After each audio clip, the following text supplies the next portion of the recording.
Cube Radio. Tu sais, on passe notre temps à dire publiquement on est pourri en cuisine, puis tout ça, on n'est pas bon, puis tout ça, puis tout ça. Mais ce soir, les enfants, ta fille est là, puis notre fils est là, et je leur ai préparé un souper. Vegan en plus, un souper végétalien. Parce que ma fille est vegan. Oui! Puis on sait jamais quoi y offrir à manger, sauf un bol d'eau, parce que c'est à peu près tout ce qu'elle mange. Et on est tellement pourris, on sait même pas comment ça fonctionne un grille-pain. C'est correct, ça? Non, mais là, au maximum. Non, faut que ça chauffe. Faut que ça chauffe. C'est comme ça OK, comme ça. À droite, Richard. Okay. Je sais que t'as une propension à être à droite, fait que fais pas semblant d'être à gauche. Mon bel amour, devine qui vient souper ce Et soir. c'est là que je fais semblant de pas le savoir, je le sais pas. Non, en fait, tu le sais. Alors, on reçoit donc l'ancien chef du PQ, ancien journaliste, ancien rédacteur de discours, ancien conseiller politique, un ex, finalement, Jean-François Lisée, et une présente, c'est-à-dire Régine Laurent, qui est jouteuse à la joute. Okay. Là, il y a un défi. Okay. Il faut pas que ça soit trop politique. Il faut pas faire un show politique. Il faut leur dire, c'est pas la joute en mangeant. C'est pas la joute pendant la soupe. La joute de la bouche pleine. Non, c'est ça. Sinon, non.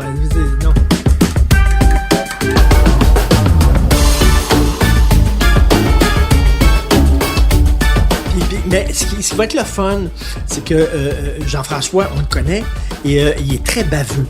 Il est très baveux, puis il va nous en soigner dans les pattes. Hein. C'est exactement ça que je pensais. Au cours de la soirée, il va m'en envoyer 2-3 vacheries, là, mais avec le sourire tout le temps, puis avec beaucoup Pas juste à toi, à moi aussi, parce que des fois, que je pense qu'il y a peut-être une ou deux crottes sur le cœur te concernant et me concernant. Plus toi, parce que t'as écrit plus souvent, évidemment, en politique que moi. J'ai pas vraiment appuyé le PQ lors de la dernière campagne. Et pourtant, je suis souverainiste. Je sors du placard, là. Je pense que Ben, ça, c'est clair.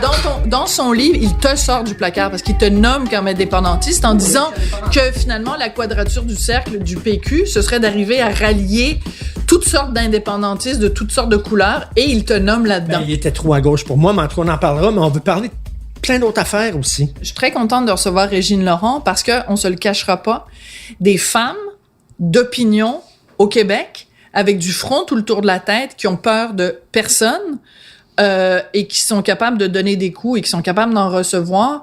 Tu sais, j'ai 10 doigts dans mes deux mains, là. Il y a bien des gars qui ont de la misère des fois avec des femmes d'opinion, puis ils les trouvent trop abrasives, etc. Elle Je trouve est que pas abrasive. c'est une femme avec une opinion, mais elle fait vraiment comme un...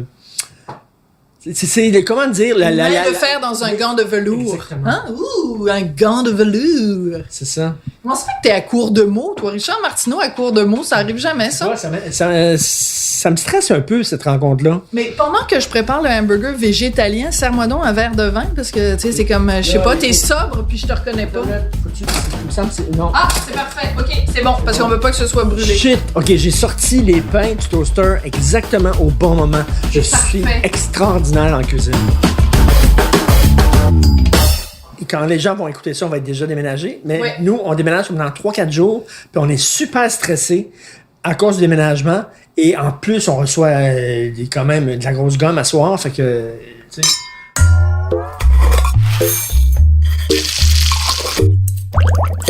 Mais moi, je suis très contente que Régine Laurent soit là, parce que si, à un moment donné, mettons, Jean-François Lisée fait une crise d'apoplexie parce qu'on lui prédit la mort du PQ, ou tu sais, je sais pas, là, quelque chose, ben, on a une infirmière quand même avec nous, tu sais, je veux dire, si jamais il arrive quelque chose. De santé ces temps-ci, je pourrais demander...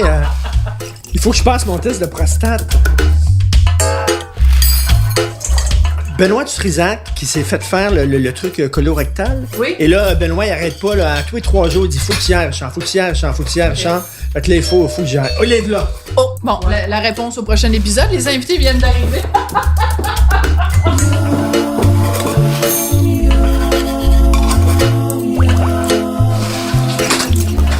Bonsoir. Hey, bonsoir. Ça va bien? Bienvenue chez nous. Merci. On s'embrasse. Merci Avec beaucoup. plaisir. Ben oui, ça me fait plaisir. Vous avez pas trop de difficultés à trouver? Non.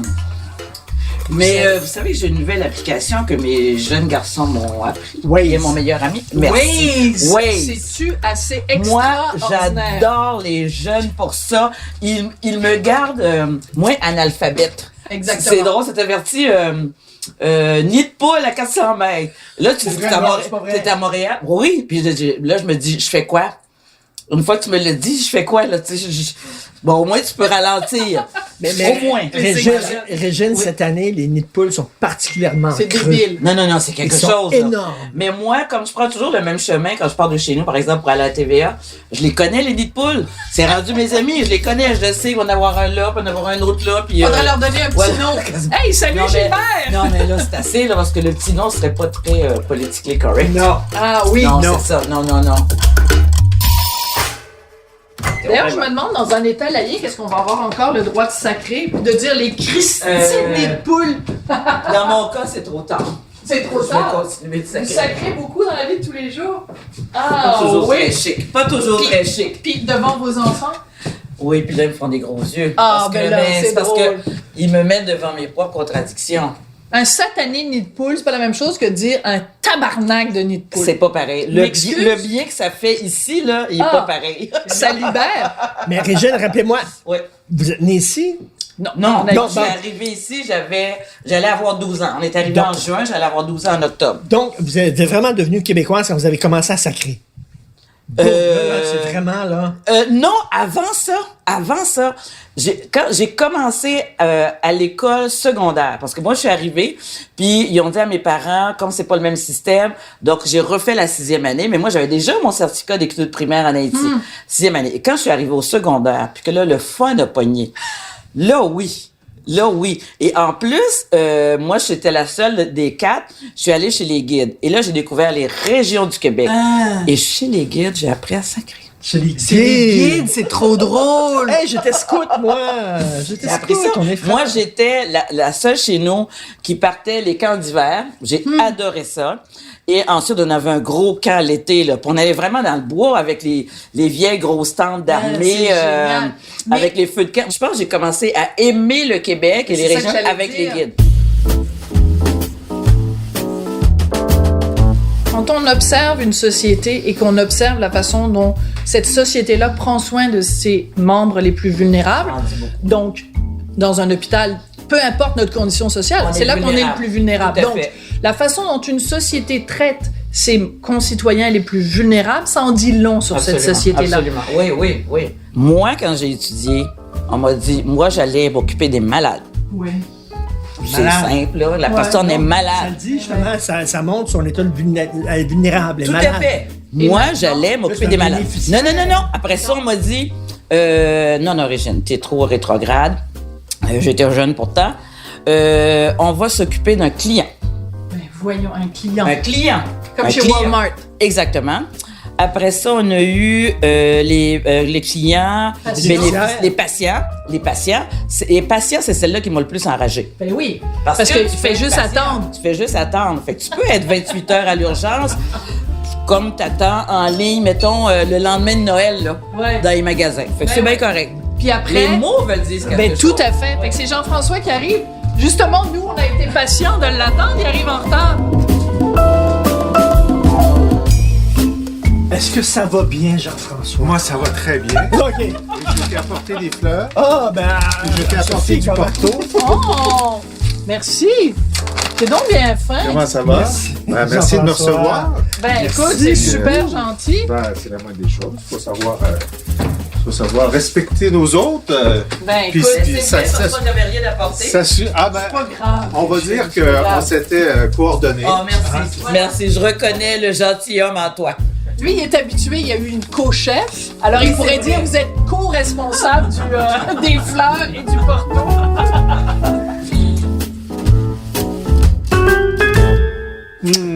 Ça va? Vous avez dit, prenez soin de vous. Je vous l'ai dit 100 fois plutôt qu'une. Je l'ai Vous m'avez pas écouté. Pourquoi j'ai... Ben là, soin de moi? ben non, vous avez écrit un livre, même pas le temps de vous reposer, bang, c'était reparti. J'avais pas ça. C'est ma façon de me reposer. C'est sa thérapie, C'est l'écriture. exactement. Ouais. C'est thérapeutique. Maintenant, je suis beaucoup plus zen après avoir écrit le livre. Vrai? Sachant que tu l'as lu puis que tu l'as aimé. Oui, c'est vrai, je l'ai Ouais. aimé. Mais C'est vrai. moi, j'ai beaucoup C'est aimé vrai, la j'ai dernière aimé. phrase. C'est vrai. j'ai Oui. aimé. Je vais bien. Ça va bien. Oui. Oui. Ouais, ouais. Ouais, c'est Non, mais- la première et la dernière. Alors, ben, allez dans la cuisine. Moi, Oui. je vais chercher un vase. Ok. C'est parce qu'on déménage dans 3 jours. Fait que je sais même Non. plus où sont mes Vous vases. arrivez Mais ou vous oui, partez? on s'en va. Ça va. Ah! On s'en va, j'arrive.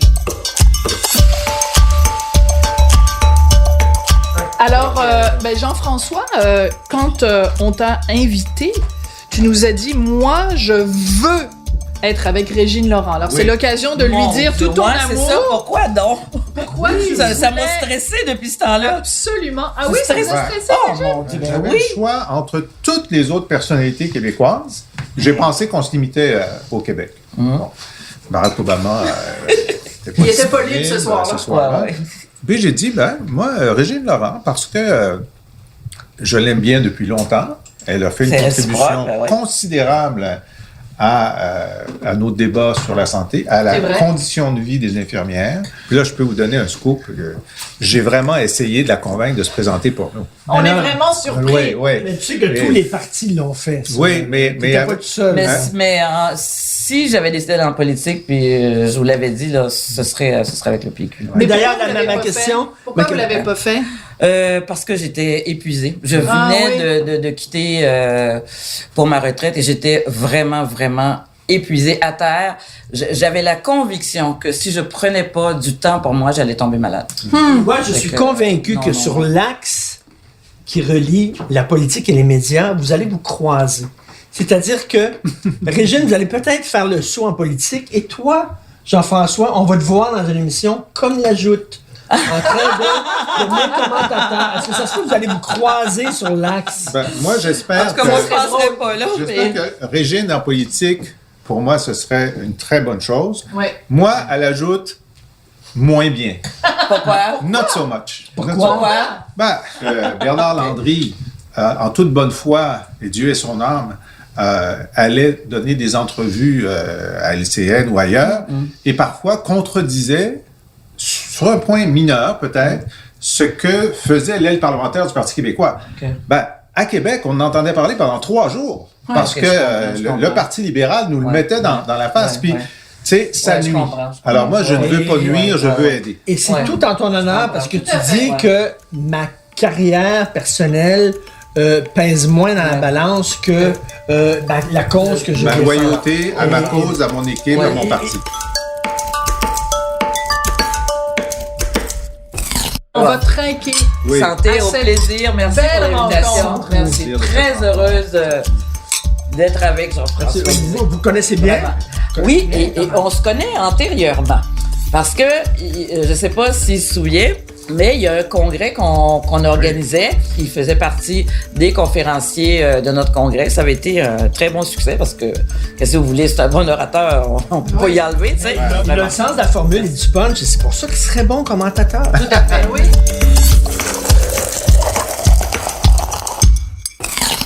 On est avec un stratège ici. Oui. Vous êtes aussi très... J'en ai tellement voulu. Vous êtes très... Je peux-tu vous le dire? Puis j'y avais dit à ce moment-là au congrès, quand on discutait, là, je l'aurais punché. Quand j'y pense encore, je l'aurais punché. Bon, bonsoir. Alors, on se revoit bientôt. Non, il sait que je l'aime. Mais cette affaire-là, je l'aurais punché. Je sais pas si on se souvient, on discutait de la dernière grève qu'on avait fait et c'était Lucien Bouchard qui était premier ministre à l'époque. Et j'avais dit, mais là, c'est épouvantable ce qu'il a fait, puis la loi, tout ça. Puis il dit, moi, j'aurais fait ça plus cool. J'ai dit, comment ça? Il dit, moi, j'aurais interdit à qui que ce soit de faire affaire avec vous. Je l'aurais punché. Je me vois encore. Je me vois encore au bord de la table. J'ai dit, je l'aurais punché, là. Pourquoi j'aurais fait ça? Pour vous empêcher de faire faillite. Il faut se remettre dans le contexte, OK? Donc, on est dans la négociation du Front commun sous Lucien Bouchard. Les chouchous de Lucien Bouchard, c'est les infirmières. Oui. Et c'est Janet Keane qui est la présidente. Oui. Toi, t'étais... Oui, c'était Jenny. J'étais à l'exécutif, c'était Jenny qui était présidente. Et puis là, ils avaient décidé qu'ils allaient obtenir, en termes de salaire, davantage que le reste du Front commun. Voilà. C'est ça qu'on leur a dit, non, ça ne marchera pas. Demandez la même somme en bénéfices marginaux, on va vous donner ça. Mais vous ne pouvez pas créer un précédent, ça ne marche pas. Ouais. Et là, les troupes étaient tellement crinquées C'était incroyable. qu'ils pensaient qu'ils allaient traverser Lucien Bouchard là-dessus. Ouais. C'est qu'on n'arrêtait pas de dire, demandez autre chose que ça. Et là, Comme ça ne marche pas, entendre, c'est ça. Ben là, il y a une loi spéciale. Une loi spéciale qui mettait des amendes très lourdes sur le syndicat. Et moi, j'ai dit à M. Bouchard, j'ai dit, ben non, ils vont faire faillite. Ça a été très dur. Ça a été très, très, très dur. Ce sont les syndicats d'infirmières à travers le Canada qui nous ont prêté de l'argent, sinon on faisait faillite. C'est le problème qu'on est dans une cause, puis on est dedans, on voit pas. Le grand tableau. On est aveuglé un peu par Faut jamais laisser. Moi, j'ai appris de cette grève. C'est-à-dire, faut jamais laisser perdurer une situation comme ça, parce que plus ça dure longtemps, plus les membres étaient craqués, puis c'est le renversement du gouvernement. Non, allons pas sur... Faisons en sorte que la grève devienne très difficile à continuer.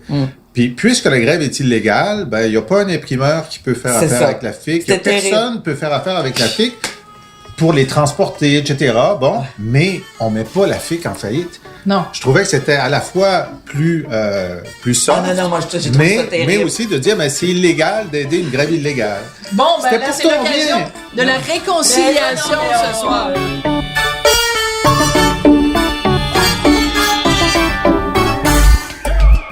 On n'est pas très bon en cuisine, Richard et moi, donc on fait venir de la nourriture. Des fois, c'est des sushis, des fois, c'est des pâtes. Fait que là, on a lancé un Vansasou dans les airs. Donc, ce soir, ce sont des pâtes. Alors, j'espère que vous aimez les pastas. Absolument. Et le vin est un choix de... Patrick Désy de Méchant Raisin. Donc, le blanc, on boit du Bramito della Sala, un antinori.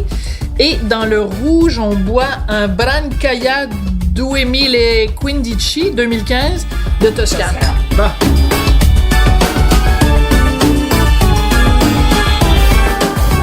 Et il y a des apéros, des fois, ça s'étire. Ça dure le temps d'un souper.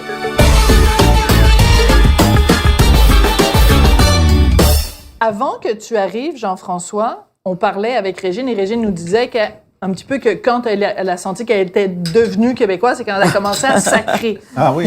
Et là, moi, je me rappelle, j'ai beaucoup d'admiration pour ton érudition, ton éloquence, les qualités d'orateur, ton amour de la langue française. Mais le jour où tu as fait une déclaration comme politicien en disant « On a un esti de beau programme », il parlait comme tu m'as déçu. Il parlait comme Catherine Dorion. Je m'en souviens pas de celle-là. C'était quelle année? De ça? Ben, non. Il y a un an ou deux. Ben, c'était le jour du lancement de ma campagne au leadership.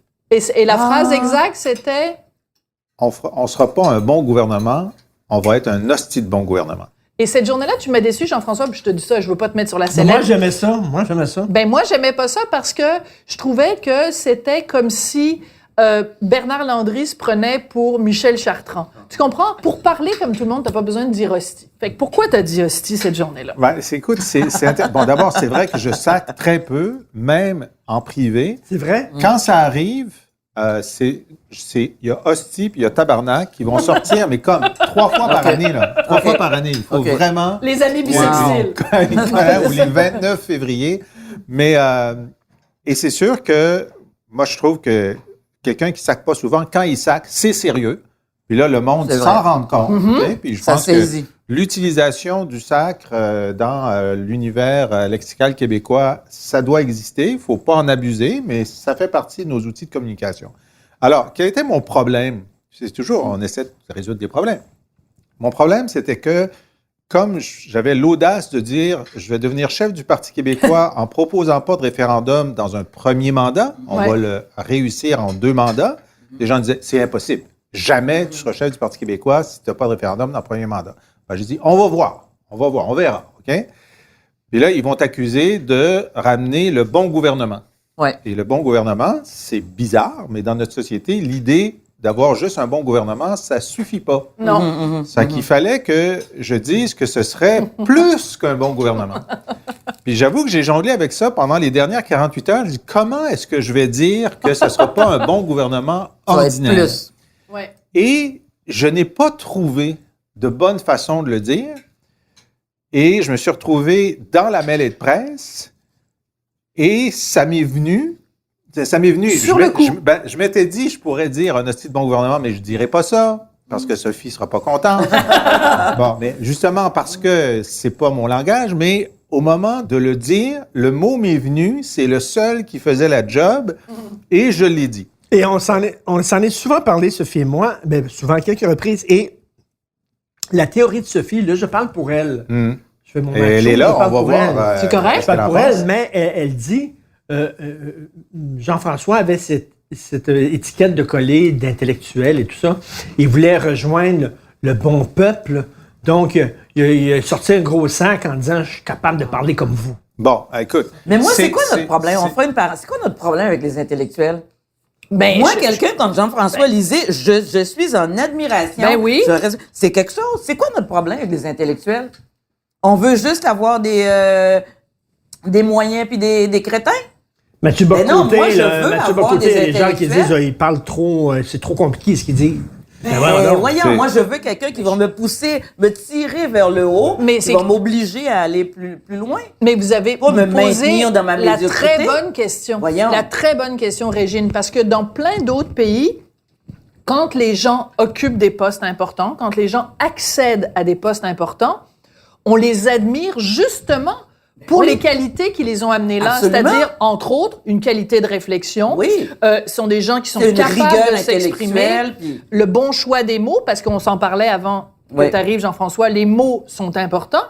Mais au Québec, on a l'impression que si tu utilises des mots de plus que 3 syllabes, t'es un snob, tu chies sur le Québécois moyen, t'es un péteux de brou. Mais ça vient d'où? Mais je trouve ça... on est né pour un petit pain. Est-ce que ça faisait partie de la stratégie? Je vais parler au bon peuple. Oui, sur le fond des choses, il y a une tension entre l'électorat et l'élite. Mais l'électorat a choisi régulièrement des gens dont on pourrait dire qu'ils sont plus intellectuels. Alors, Jean Lesage, Robert Bourassa, il a été élu parce qu'il était économiste. C'était la seule raison. Il était assez peu connu, mais c'est un économiste, puis il voulait un économiste. Lucien Bouchard citait Sénèque. Lucien Bouchard citait Sénèque. Philippe Couillard était quelqu'un d'intelligent, neurochirurgien, qui s'exprimait très bien. Donc, ça n'a pas empêché un certain nombre de gens qui étaient de ce profil-là d'être élus, malgré cette tension. Okay? Bon.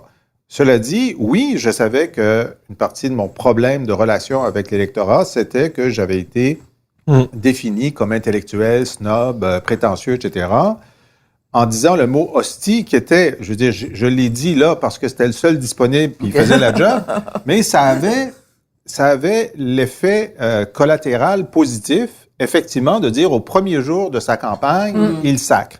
Et là, ça s'invente pas, là. Ensuite, ma mère me gronde par écrit, elle m'envoie un courriel pour dire, franchement, au premier jour de ta campagne, c'était pas une bonne idée de sacrer. Là, je le dis à un journaliste, là, il pense que c'est organisé. J'ai dit, non, regarde, j'ai le courriel. Et là, arrive cette histoire-là. Bon, Jean-François Lisée a une mère, elle habite Thetford Mines, ça c'est déjà bien, parce que il y a du monde qui pense que j'arrive de Paris.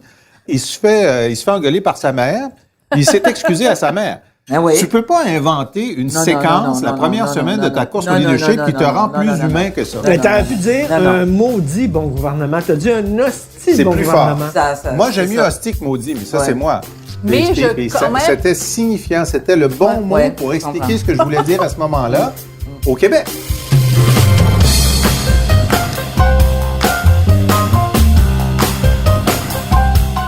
Quand vous voyez le prix à payer de faire la politique, c'est un prix à payer.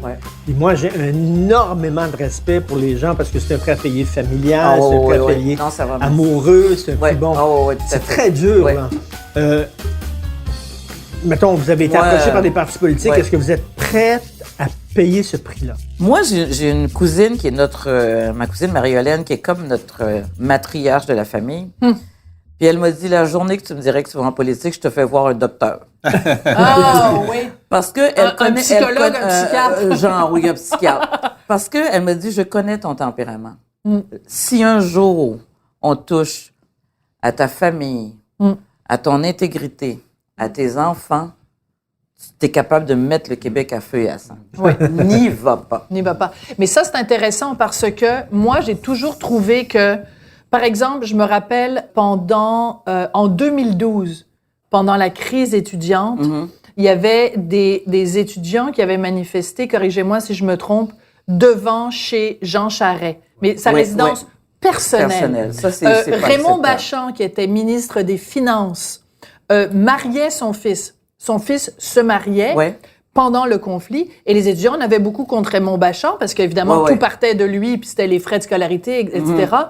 Et il avait ouï dire que les étudiants avaient l'intention de faire irruption au mariage de sa fille. Et savez-vous ce qu'il a fait? Il est allé voir Amir Kadir. Il est allé voir Amir Kadir, puis il a dit, je sais que les étudiants ont plus l'oreille de QS que des méchants libéraux.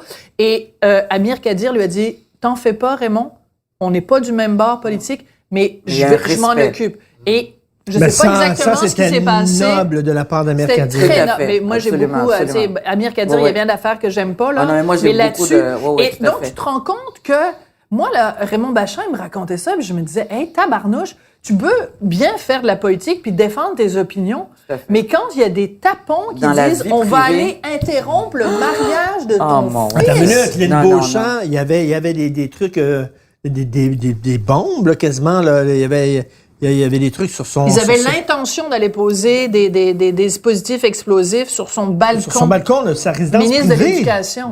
Je sais pas, est-ce que le jeu en vaut la chandelle? Est-ce que le prix que tu as payé personnellement pour ton implication dans une cause, quand tu revois ça, est-ce que ça en valait la peine? Jean-François? La réponse est oui, absolument oui, à 100%, sans la moindre hésitation. Oui. Et moi, là, j'ai eu même un épisode où quelqu'un s'en est pris à ma famille et à mon éthique, puis je me suis battu. C'est Christine Saint-Pierre. Puis cette personne-là est obligée de se rétracter. C'est Christine Saint-Pierre. Oui, de s'excuser. Alors, tu sais, donc j'ai même vécu cet épisode-là, qui est rare en politique québécoise, parce que les partis respectent les familles, respectent... Mais au-delà de ça, Jean-François, t'es moins présent, t'es pas là, ça prend énormément de ton temps, tu vois moins tes enfants, tu vois pas tes enfants ta bien-aimée, etc. Là, ce prix-là, là, au-delà de des chicanes de partis. Oui, j'ai... l'intensité que j'ai vécue en termes de qualité de travail, aller au bout de soi, se dépasser, qui est une des grandes joies de l'existence. Est-ce que tu t'es dépassé dans ton travail?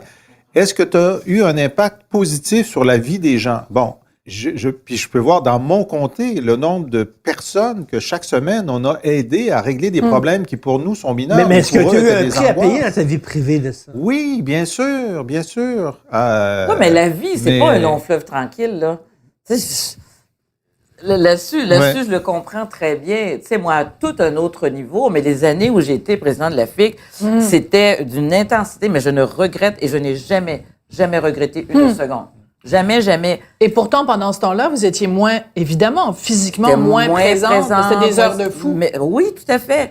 Mais ça te tient vivante, parce que tu sais pourquoi tu te bats.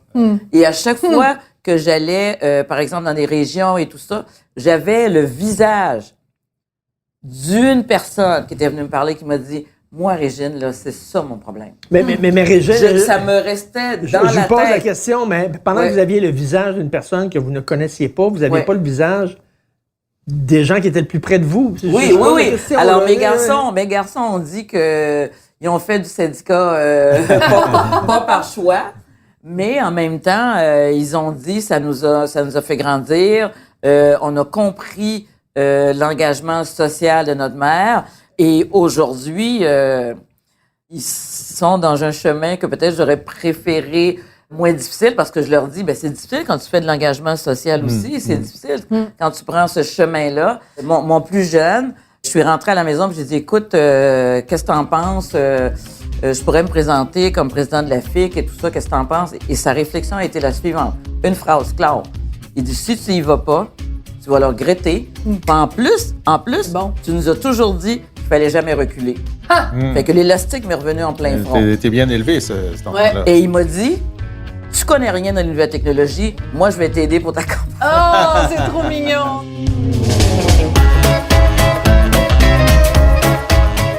Il y a un moment, j'étais ministre de la métropole et des relations internationales. On avait la garde partagée. Et je réussissais, parce qu'on l'a calculé pour le médiateur, à les avoir 37% du temps. Bon, alors, ça voulait dire... Pas 36, pas 37. Non, on a calculé proche, là, parce qu'il y avait des conséquences financières. Puis je m'organisais, puis je disais, écoutez, moi, le dimanche, je suis avec mes enfants, je les amenais à des événements. Des fois, je trouvais ça le fun, parce que quand tu es ministre, tu es invité à toutes sortes de places où tu ne peux pas normalement aller. Puis, c'est ça. Moi, je partais le mardi matin à Québec. Donc, le lundi soir, j'étais avec mes enfants. Je revenais le vendredi. On faisait un week-end sur 2 parce que j'avais la volonté absolue de maximiser mon temps avec mes enfants. Puis mon équipe le savait. Puis personne ne pouvait dire que je travaillais pas assez pour l'État. Là. C'était clair que je travaillais énormément. Ouais.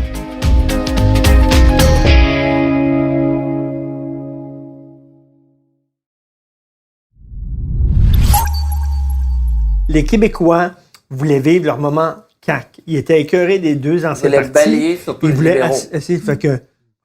C'est ce que la campagne a révélé. Parce que, donc, que les Québécois veuillent se débarrasser des libéraux, ça, c'était, disons, la fondation de l'élection. C'était clair, 70% des Québécois voulaient se débarrasser des libéraux. Qui était l'instrument de changement? Ça aurait pu changer pendant la campagne, parce que quand on voulait se débarrasser de Harper en 2015, au début, les gens disaient, on va voter pour le NPD puis Mulcair, puis pas pour Justin Trudeau puis le vieux parti libéral. Puis dans le milieu de la campagne, Mulcair a déçu, Trudeau a surpris positivement, puis les Québécois, comme les Ontariens, ont changé de cheval dans le milieu de la campagne pour se débarrasser d'Harper. Alors ça, c'était notre espoir, qu'à un moment, dans le milieu de la campagne, les gens se disent, on avait pensé que c'était la CAQ, mais finalement, Je pensais être le Justin Trudeau du Québec. En ce sens-là. Alors que la CAQ, finalement, leurs politiques sont pas si fortes que ça. Il est pas capable de répondre à des questions. Toutes choses qu'on pensait qui arriveraient parce qu'on savait, qu'on le connaissait. Et ce que je révèle dans le livre, parce que je donne nos sondages quotidiens internes, c'est que, personnellement, je suis parti 24 points derrière François Legault. Et après le premier débat, non seulement je l'ai rejoint, mais je l'ai dépassé. Ce que Trudeau avait fait avec Mulcair. Mais les intentions de vote du Parti québécois n'ont pas bougé. Ils n'ont pas bougé, voilà. Alors donc, c'était pas moi. Il y avait quelque chose d'autre. Puis comme tu dis, n'importe quel chef du PQ aurait eu le même problème. Il y avait un genre de sabot de Denver. Mais je pense que les gens ne voulaient pas prendre de chance. Ils ne voulaient pas prendre de chance, ils voulaient être sûrs. À la fin, de battre les libéraux. À la toute fin, il y a un sondage qui les mettait presque nez à nez à 48 heures du vote. Puis ça a donné un coup supplémentaire pour la CAQ. Mais au moment où le croisement des courbes se fait, c'est à ce moment-là qu'il aurait pu changer de cheval. Okay. Et ils n'ont pas changé de cheval parce qu'il y a quelque chose qui leur dit, peu importe l'estime qu'on a pour le PQ, son chef, leurs idées, etc., le programme en santé, en environnement, on ne veut pas aller là. Et c'est ça le but du livre. Qui veut la peau du Parti québécois? Il y a une réticence à voter PQ en soi parce que une partie des gens ne veulent pas se retrouver avec la douleur qu'ils ont ressentie au moment de l'échec référendaire. Puis moi, je me suis dit, c'est ça, là, on a isolé. On ne veut pas s'associer à des losers. On veut pas reperdre. C'est des losers. On veut pas rouvrir cette plaie-là. Donc, ça veut dire, même s'il n'y avait pas un référendum dans un premier mandat, ça n'a pas été suffisant. C'est ça. C'était pas suffisant. Mais c'est quand même particulier comme peuple qu'on se soit dit non 2 fois. Ouais. Moi, là, honnêtement... Non, mais respecte, je m'excuse, mais respecte la démocratie, là, c'est ça qui est ça. On respecte, mais je le respecte, quand même. mais je l'analyse. L'un n'empêche pas l'autre, Richard. A le droit d'avoir de la paix. La démocratie s'est exprimée en 80, s'est exprimée une deuxième fois en 95. J'ai le droit de dire... Quelle tristesse que comme peuple... Quelle tristesse pour toi parce que c'est souverainiste, mais de l'autre côté, c'est pas une tristesse pour Mais non, mais faut pas oublier que la dernière fois, le Canada est venu nous dire combien il nous aimait quand même. Là. Et ça a changé, ça a-tu changé? Oui, puis tout d'un coup, maintenant, ça a-tu changé, hein? Maintenant, c'est du Québec bashing à pleine page dans les journaux. Est-ce que ça leur tente de venir au Québec puis de nous frencher? Je suis pas sûr qu'aujourd'hui, ils prendraient des autobus pour venir faire ça. Pas sûr du tout. Je vais vous raconter une anecdote. Pas de l'Alberta, en tout cas. On a cru, ils sont venus nous dire qu'ils nous aimaient. Non, mais moi, je croyais pas. C'était tellement... Cette dernière minute, c'est la 25e heure. Vraiment, Richard Martineau. Il nous découvrait soudainement. C'était tellement sceptique. J'étais au coin de Pile. J'étais au coin de Pile et Sainte-Catherine. J'étais là, dans le fest. C'était tellement ridicule. Richard Martineau est contre l'amour. Bon, t'as le droit, mais... Non, mais faut savoir recevoir l'amour. Il faut que je chante que ça soit authentique. Si on m'aime pour mon portefeuille, ma renommée ou n'importe quoi, j'ai ça. Moi, je t'aime pour aucun des deux. Non. Je t'aime pour qui tu es. Ouais. Je t'aime pour ton sens de l'humour. Merci. Ben là, dans ce temps-là, tu pourrais aimer Jean-François. Il a un excellent sens de l'humour. Non, on va pas là. Non, on ne veut pas en discuter ce soir. Quelle est son anecdote? Oui. Alors, sur la question de on a perdu le référendum, est-ce que c'est juste les souverainistes qui l'ont perdu ou est-ce que c'est le Québec qui l'a perdu? Alors, immédiatement après, là, en 96-97, Lucien Bouchard dont j'étais le conseiller, avait cette capacité d'être très rassembleur parce qu'il était proche des gens qui avaient fait le oui, donc les syndicats, etc., tous ses amis, mais aussi, c'était un conservateur très proche des milieux d'affaires. Oui.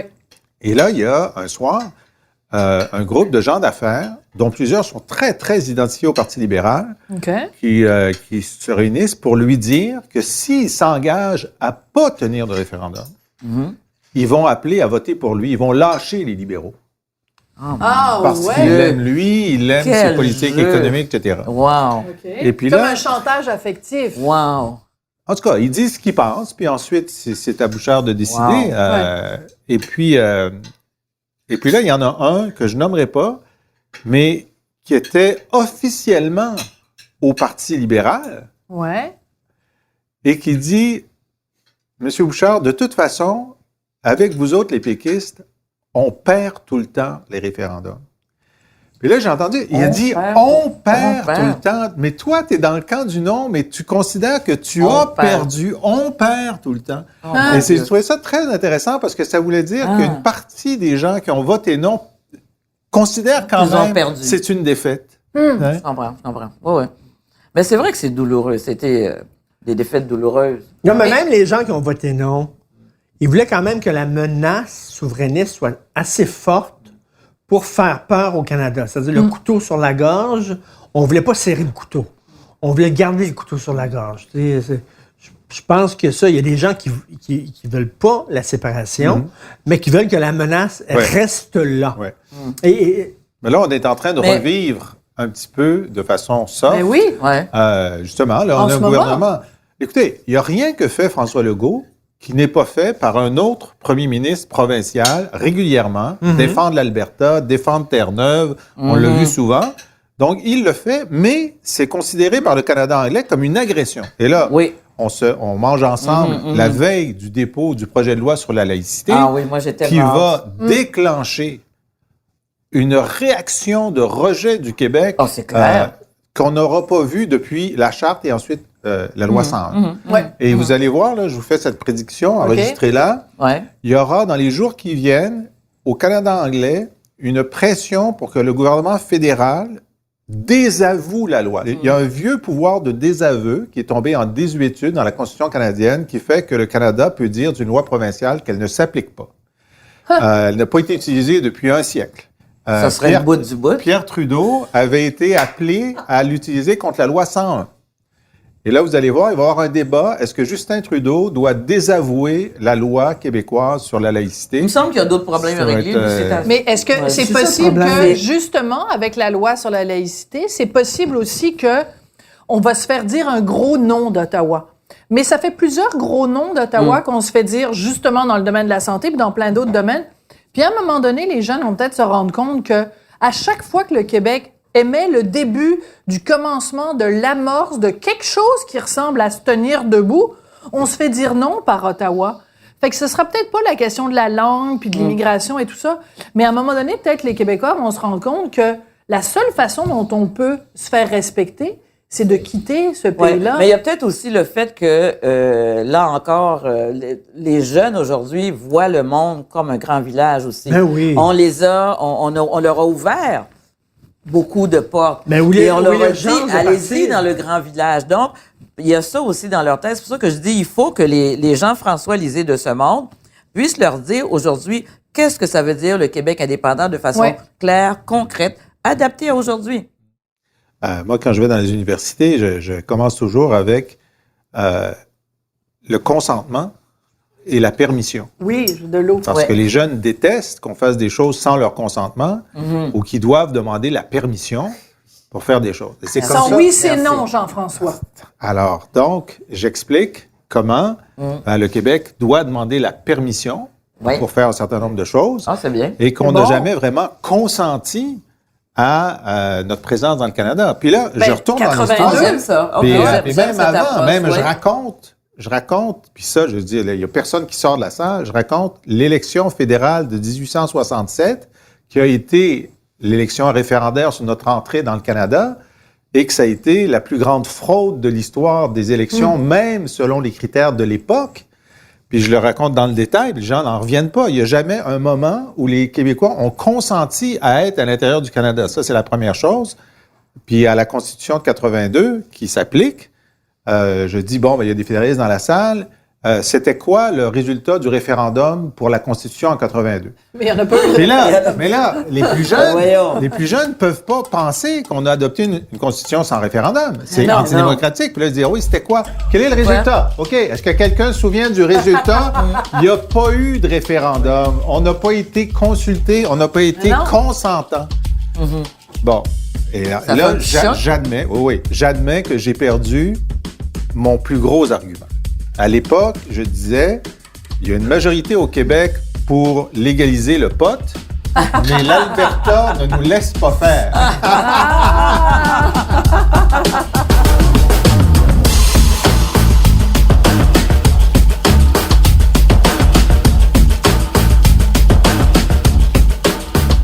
Comment t'expliques ça, toi, Jean-François, que, bizarrement, les jeunes, je reviens là-dessus, les mots nation, nationalisme et tout ça, ça les transportait. Il y avait des événements sur la montagne, sur le Mont-Royal, puis on était tous...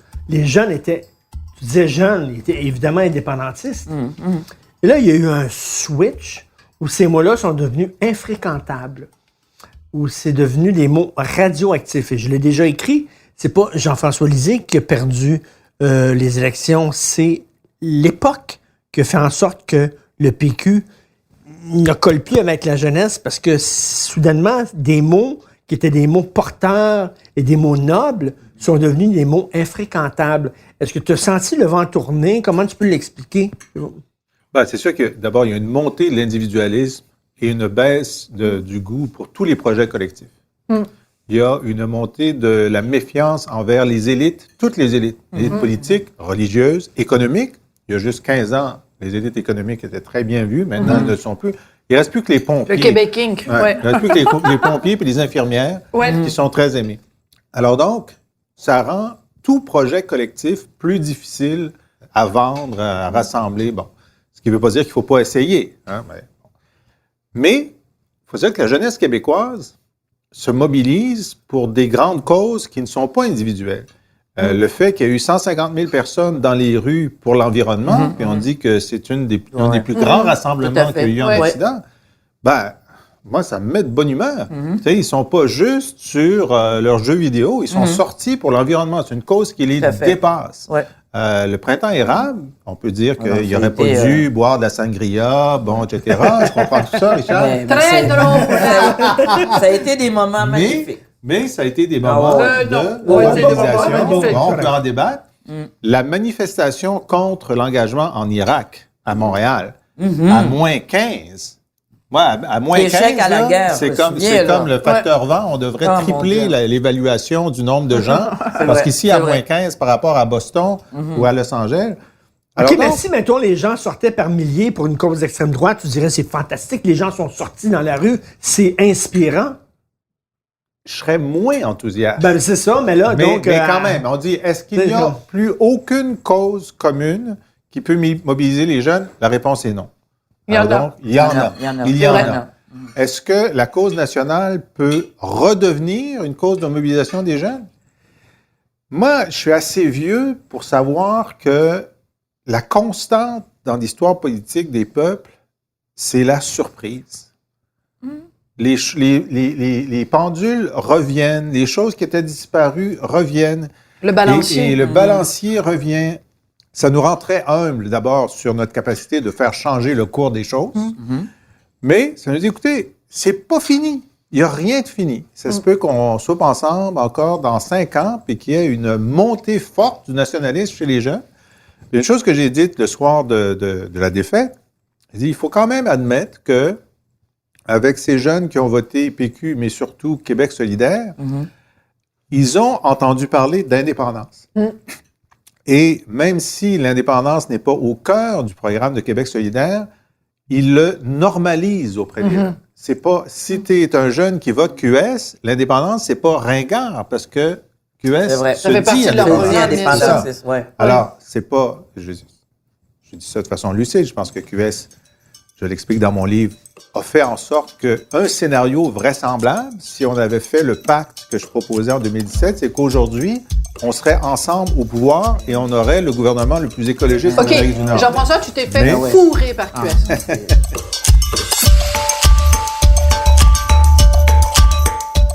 Quand tu es un grand parti, tu ne demandes pas un petit parti minoritaire qui vaut rien. Aidez-moi à survivre. Pas à survivre, il y a quelque chose d'humiliant là-dedans. Il y a quelque chose d'humiliant là-dedans. Ça se fait partout en Europe. Un géant ne demande pas l'aide d'un nain. Non. Je suis désolé. Non. C'est parce que...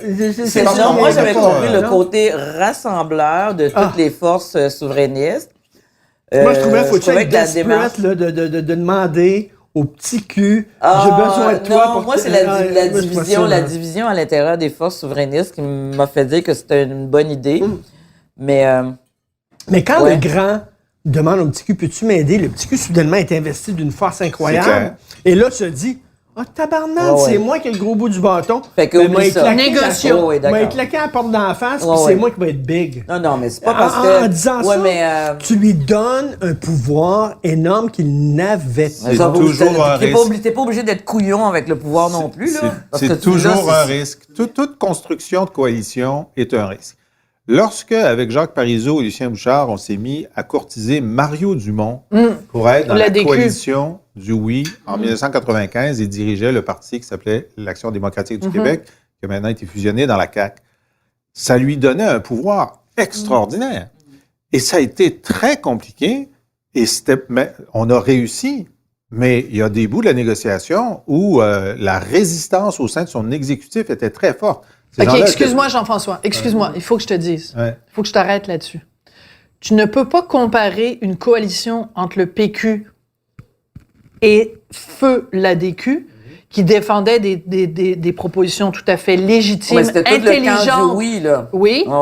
Et QS, qui est un parti d'extrême gauche, qui propose la nationalisation des ressources, qui est un parti de licorne et d'hurlu-berlu. Tu ne peux pas faire cet affront-là à l'ADQ en comparant QS et l'ADQ. Sophie, un parti qui ne veut pas gagner, qui veut avoir raison.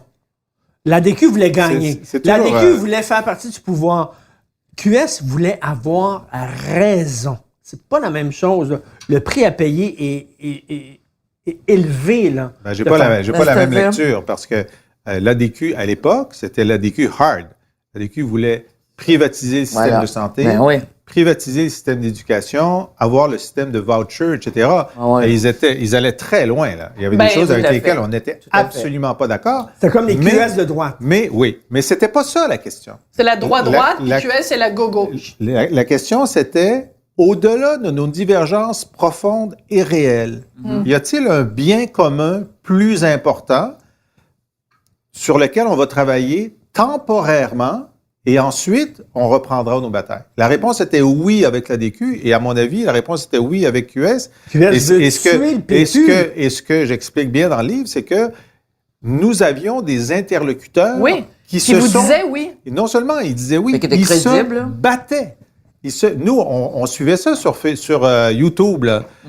Amir, puis Andrés, puis Gabriel, qui allaient dans tous les comtés pour essayer de convaincre les délégués, les militants de dire oui au pacte.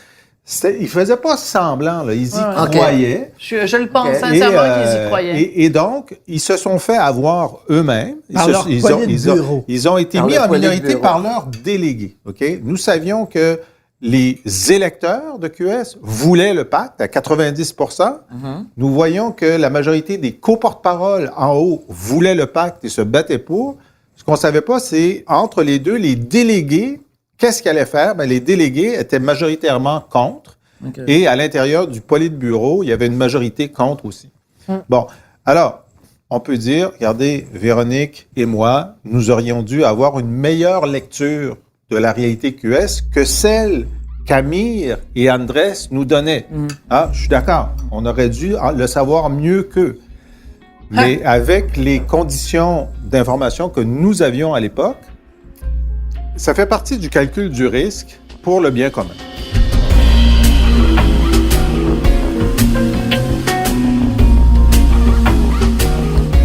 Je pense que ce qui m'a aussi dérangé, je peux comprendre que les délégués aient dit non. Mais j'aurais aimé que Québec solidaire ait l'honnêteté de dire toute la vraie affaire. Moi, je respecte les façons de faire que se donnent les organisations, mais je souhaite la rigueur aussi.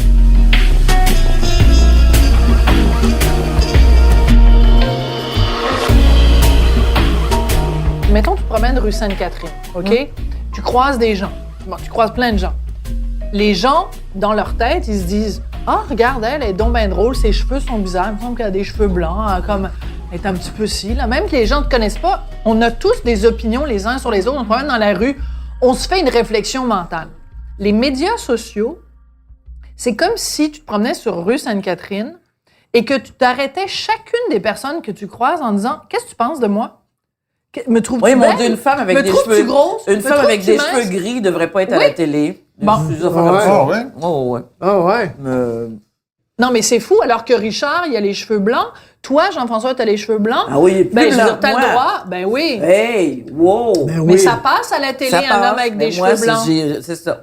Mais toi, dans ton livre, Jean-François, c'est très intéressant parce que tu parles de l'importance de l'apparence pour un homme. Écoute, il raconte que... quand il s'est teint les cheveux. C'est qu'en fait, même, t'as mis de l'auto-bronzant. Alors, parce que les gens de ton équipe trouvaient que t'étais trop pâle. Pas les gens de mon équipe. T'aurais dû être plus de la couleur de Régine Laurent. Elle était trop foncée, toi, t'étais trop pâle. C'est ça, il fallait trouver un juste milieu entre toi et moi. Ben oui. C'est drôle parce que même pendant la campagne, on a fait une soirée pour les femmes et une partie de mon discours, c'était sur les commentaires que les journalistes faisaient sur la couleur de mes cheveux, mes lunettes, ma cravate, parce que des fois la cravate était un peu défaite, était faite, mais ils commentaient ça. Et j'ai dit, regardez, c'est un pas vers l'égalité. Parce qu'avant, c'était juste les femmes qui se faisaient commenter là-dessus, puis maintenant, enfin, on est en train de vous rejoindre sur cette futilité. Mais il est vrai que, bon, moi je suis blond d'origine, et j'ai le teint assez pâle. Alors, en janvier, février, si je suis pas allé dans le sud, j'ai l'air tellement blanc que les gens pensent que je suis malade. Et quand tu essaies d'expliquer c'est quoi ta position sur la réforme de la santé, tu veux pas que les gens disent « Mais coudonc, es-tu malade? » Ça fait qu'il y a un moment où, avec les femmes du caucus du Parti québécois, on s'est mis à discuter de quelle est la meilleure lotion auto-bronzante. Puis elles avaient tout un avis. Oui, j'en doute pas. Et on avait une pharmacienne. Et puis, j'ai dit, OK. Diane Lamar est pharmacienne. Diane Lamar a dit, c'est celle-là. J'ai dit, OK. Et t'as pas dit à un moment donné, fuck off. Non, j'ai dit. Tu peux pas dire fuck off. Dans le livre, j'ai 50 leçons de politique appliquée. Puis c'est là que je mets... Je les trouve drôles. Et c'est là que je mets celle de Jacques Parizeau. Pour la souveraineté, la maison est prête à tous les sacrifices. C'est très bon. Alors, donc, je dis, écoutez, si vous voulez que je mette l'auto-bronzant, je vais en mettre. Si vous voulez que je mette des lunettes, je vais en mettre. Puis je ne me ferai pas teindre les cheveux en noir, mais si on peut juste reculer de 5 ans dans la blancheur, ça, c'est le coiffeur de ma blonde qui a fait ça. J'ai dit, c'est correct. Moi, je veux juste que les gens se concentrent pas sur mon look. Si mon look nuit à mon message, changeons le look, changeons pas le message.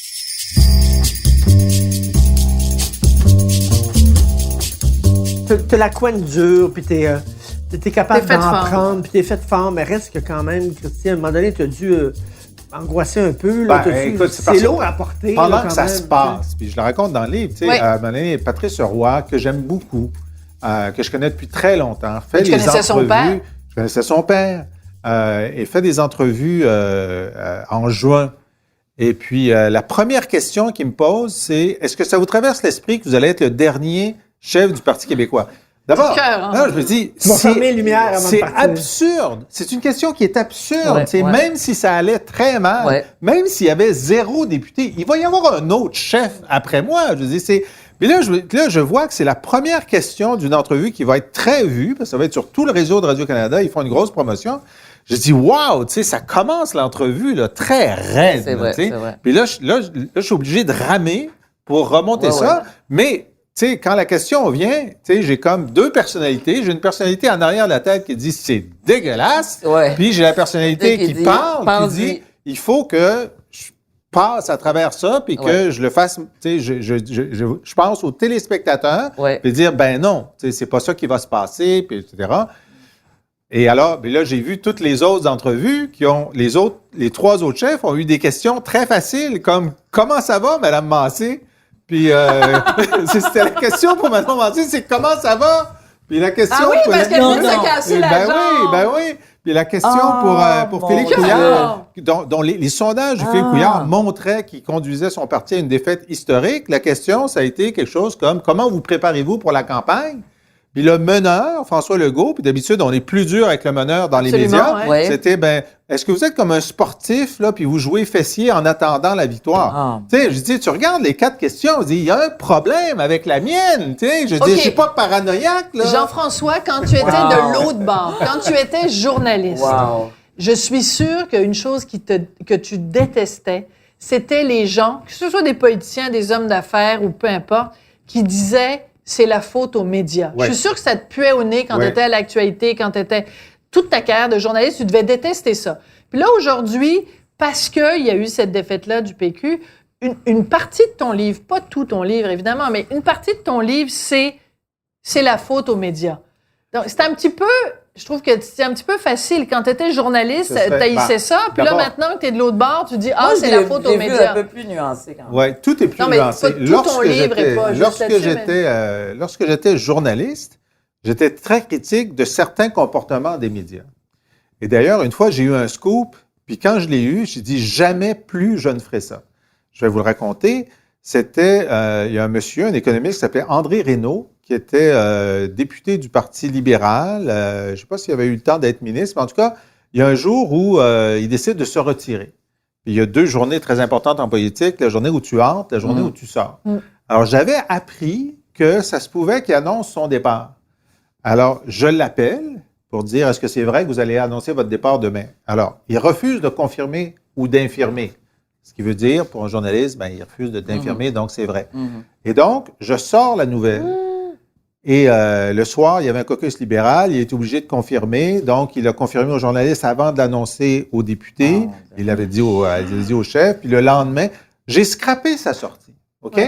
Puis là, le lendemain, j'ai regardé ça, je dis, mais à quoi ça a servi que je lui scrappe sa sortie? C'était le premier. C'est ça. Je suis le premier journaliste à l'avoir dit. Non, mais c'est ça la game. C'est la game. J'ai dit, en quoi est-ce que ça sert le bien public, le bien commun, d'avoir ça allait arriver de toute façon demain. Mais là, j'ai décidé comme journaliste, jamais plus je ne vais essayer de scraper la sortie de quelqu'un ou d'avoir un document la veille de sa présentation. Ça ne sert pas de bien public. À partir de ce jour-là, tu étais moins bon journaliste. Je sortais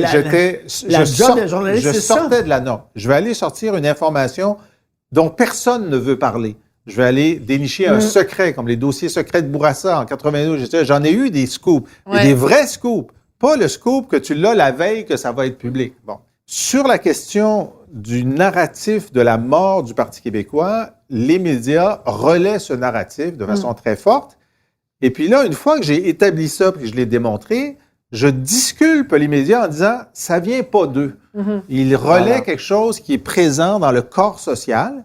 Ça n'empêche pas que j'aimerais qu'ils arrêtent, mais donc c'est très, très nuancé. Et je ne dis pas que c'est la faute aux médias, je dis les médias font partie... Non, tu dis pas que c'est la faute aux médias, mais par exemple, quand tu dis je parlais de l'indépendance tous les jours, puis les commentateurs disaient coudon, ils ne parlent pas d'indépendance. C'est ça. Ou alors quand tu dis... C'est pas les mêmes. Alors, les gens qui me suivaient dans la campagne, puis j'ai eu une équipe de journalistes pendant la campagne remarquable, je l'ai trouvé très bon, eux, ils disaient jamais que je parlais pas de souveraineté. Mais quand j'allais voir des intervieweurs radio, etc., ils disaient, vous parlez pas de souveraineté, donc c'est pas les mêmes. Les journalistes qui me suivaient, ils savaient que je parlais de souveraineté tous les jours, ils ne le rapportaient pas, et j'explique pourquoi ils le rapportent pas, c'est parce que c'est pas une nouvelle. C'est pas nouveau. C'est pas nouveau. Alors, je suis pas dans le mode accusatoire face aux médias, je suis dans le mode de démonstration. Oui, mais quand même, tu gardes quand même une petite crotte de la façon dont les journalistes parfois ont été biaisés ou bien parfois inconscients. Attends une minute, un avion qui atterrit à l'aéroport Trudeau, c'est pas une nouvelle.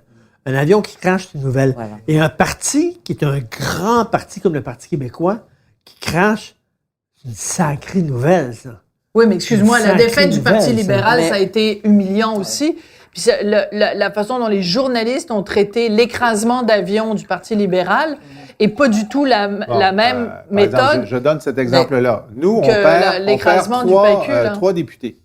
Il y a un journal qui parle d'hécatombe. Oui. Une hécatombe, ça veut dire que c'est quand presque tout le troupeau est Tout à en train de fait. mourir. Oui. Ensuite, les libéraux perdent 15 députés et ministres. Personne parle d'hécatombe. Et Québec solidaire perd la moitié de son caucus. Personne parle d'hécatombe. Il y a un problème.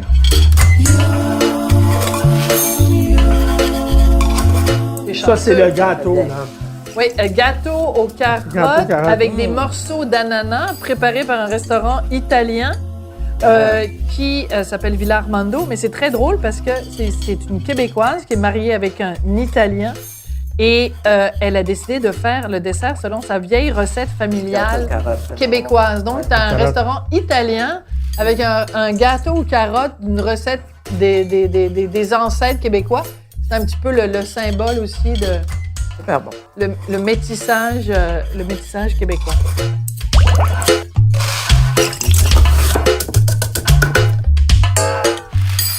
Est-ce que c'est difficile, quand on est une femme d'opinion, de se trouver un chum? Oui, mais là-dessus, j'avais une mère qui était très, très, très terre-à-terre. Elle m'a dit, ma petite fille, t'as choisi de divorcer, t'as élevé tes enfants seule, rendu là. Puis il y a des années, là, elle m'a dit, oublie ça. Il y a personne qui veut avoir des discussions avec toi 24 heures par jour, fait que tu vas rester tout seul. Oh!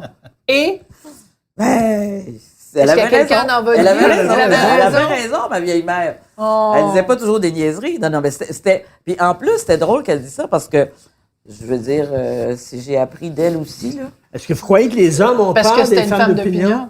Ben, moi, mes amis gars m'ont dit ça, là. Ils m'ont dit, garde, quand on te regarde, si on te connaît pas, Régine, on t'approchera pas. Parce que ça a l'air que ce que je dégage, c'est quelque chose d'assez sévère, mais j'y peux rien, ma face est faite de même. Moi, je trouve ça C'est que sexy, des femmes je trouve d'opinion. ça Je drôle. trouve ça sexy, Non, des non, femmes mais c'est ça. d'opinion, moi. Moi, j'ai toujours Non, eu, mais, même quand j'étais c'est, adolescent, ma chanson, c'était Hard-Headed Woman. J'ai toujours cherché des femmes fortes. Toujours. Alors ici, on va insérer au Seigneur. montage Voilà. une section Voilà. de Hard... Non, mais peut-être tu peux nous la chanter. Le Cat Stevens. Looking for a hard-headed woman, headed woman. Ça va être tout. Ah, bon. I'm looking for a hard-headed woman. One who will make me do my best. Mais là, excusez-moi, là, je veux pas Oui. aller dans votre vie privée, mais actuellement, vous n'êtes pas marié, vous n'êtes personne? Ah non, le marié, non. Moi, j'ai fait ça une fois, j'ai compris, fait que non. Mais vous avez quelqu'un dans votre vie? Pas du tout. Bon, OK, là, je lance un appel. Non, Je lance un appel. 1-800, trouver un chum à Une Régine Laurent. femme Mon ami Jean-François, magnifique, sauve-moi, brillante, sauve-moi, une femme sauve-moi. magnifique, Sauve-moi brillante. de l'humiliation, sauve-moi. Mais Mais non, c'est pas On évident, va lancer au un contraire. concours sur Cube Radio. Sauve-moi de Et on va l'humiliation. avoir un jury, puis on va rencontrer des candidats. Ah, puis, Seigneur. Ben ouais, Terrible. voyons Absolument. donc. Je Régine suis bien Académie. trop orgueilleuse, je meurs là. Je suis bien trop orgueilleuse. Ben, on vous souhaite en tout cas qu'un jour, un gars voit la lumière et découvre la femme extraordinaire que vous êtes. On sait jamais.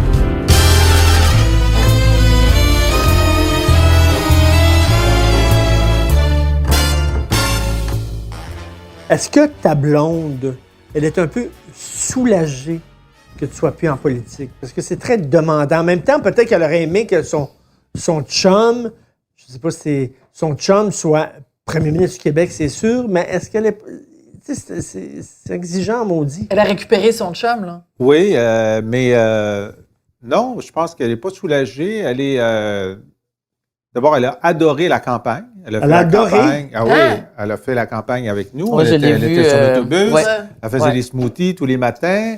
Ah non, mais elle a fait la campagne. C'est une présence importante. Adoré. Ah oui, elle adorait ça. Mais oui, mais l'intensité d'une campagne, je veux dire, tu sais, un jour, hein, il faudra que vous alliez en politique pour vivre ça. Là. Ça se raconte pas. Moi, je ne mourrais pas sans avoir fait au moins un passage en politique. Sophie veut faire la politique. C'est vrai. Ouais. Moi, j'avais demandé à elle sur les autobus là, une journée, là, puis j'ai vraiment adoré ça. Sophie Juste veut le faire Parti la libéral politique. qui voulait pas me voir. Moi, il n'y a aucun parti Richard, assez il veut rien niaiseux savoir. pour me prendre. Là, mais Sophie aurait peut-être... mais j'ai dit à Sophie, tu fais de la politique, on se laisse. Mais, ça, Non, c'est je pas les comme des liens. menace, les pas tout de suite. menaces. Des liens. Ouais. Mais alors, non, Ça, c'est donc, comme Québec solidaire. Je menace 10 ans d'avance. les menaces, Tu le fais de la chantage. politique. Allez, Jean-François. Non, Donc, ta et blonde. en fait, Sylvie, donc là, j'habite chez elle. Maintenant, c'est chez nous. Ouais. Puis l'idée que j'étais parti 3 jours par semaine à Québec quand j'étais député, Elle aimait ça. Elle aimait ça. Là, on s'ajuste au fait que je suis là presque tous les jours. Donc, on y arrive, là. Mais non, mais elle voyait très bien. Non, elle était dans cette aventure-là complètement engagée. Et je voudrais rendre hommage à Régine Laurent et à Jean-François Lisée parce que des têtes fortes, des gens d'opinion, des gens de conviction, des gens de passion au Québec, il n'y en a pas assez, ça en prendrait plus. Alors, merci d'être Merci, là. plaisir. Merci pour Et l'invitation. merci. De nous avoir invités et Merci. d'être des gens d'opinion Merci. et de conviction. Merci. Oui, mais nous, on ne change pas la société québécoise. Au alors que plaisir. vous, oui. Et là, vous allez m'écouter. Prenez soin de vous. Ah! D'accord. Conseil d'infirmière. Et là, messieurs, Régine est disponible, alors on attend vos CV. 1-800. Une femme brillante. Régine Une femme brillante, Académie. opinion, sexy, extraordinaire. On veut avoir Dur les la CV, vie. On attend on veut dur avoir, la on vie. veut avoir Puis se les laisse pas photos, faire. Go, go, go. on veut avoir des Ah oui. références, on va avoir une lettre de motivation.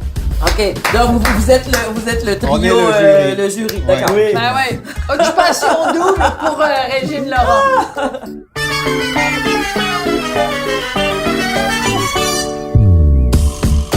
Vous avez écouté le balado Devine qui vient souper avec Richard Martineau et Sophie Durocher. Prise de son, Bastien Gagnon La France. À la recherche, Hugo Veilleux. Au montage, Philippe Seguin.